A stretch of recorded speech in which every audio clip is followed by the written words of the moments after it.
I'd like to welcome to the stage now Stephen Leeper, who was selected by the CCA community to speak on behalf of this year's graduating class. Stephen.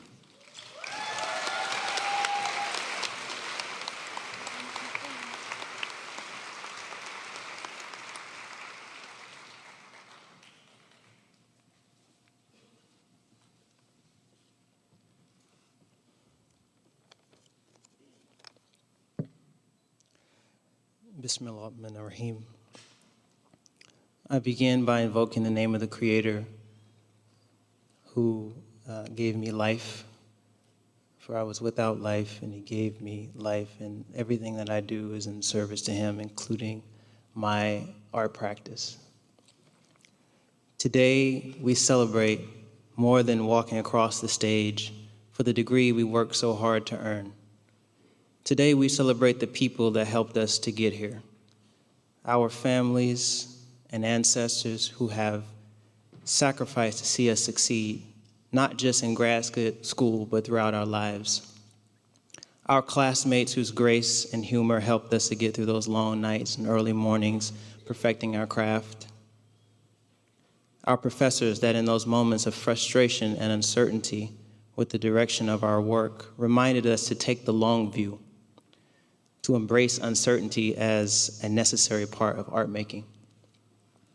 This is our supporting cast, without which we would not be on this stage receiving this honor. So thanks to my wife, Aida. Thank you to my family, my parents who are here today from out of town.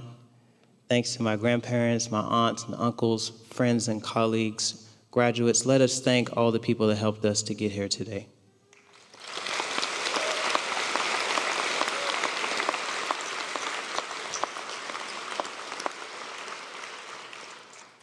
I began my journey at CCA during the fall 2012 semester. A few weeks before the first day of classes, I got married to the love of my life. Then a few weeks after starting, I lost my job. Basically, I was an unemployed, uninsured, recently married graduate student with a ton of debt.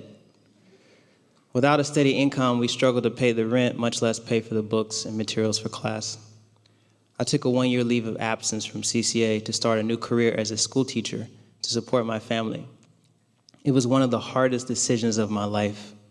I was afraid that I would never go back to finish, that I'd be swept up in the day-to-day drudgery just to get by. I know my struggle is by no means unique. We live in a time in our society when every day people have to make choices that feel impossible.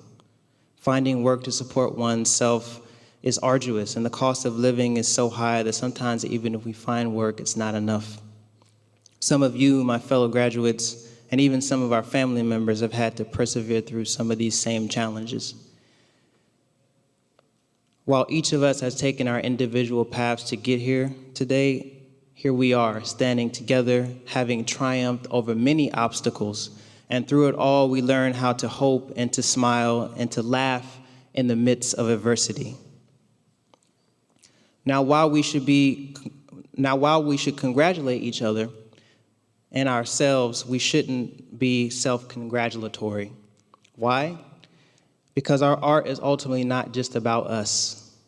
We did not work this hard. Our loved ones did not sacrifice this much for us to use our art practice simply as a means toward renown and material gain. The late Amiri Baraka, one of the greatest writers of our time, said, "Art is a weapon in the struggle of ideas." He believed that we are at war and the battlefield is the hearts and minds of the people. In The Art of War, Sun Tzu says that we must know our enemy. But who is our enemy? Our enemy is a broken education system that sorts students by race and class. It is a broken immigration system that makes the path towards citizenship like a maze with no end. It is a broken criminal justice system that privileges the wealthy over the poor. But the biggest enemy of all is larger and more insidious than these broken systems. It is a worldview that rationalizes and perpetuates an unjust social order.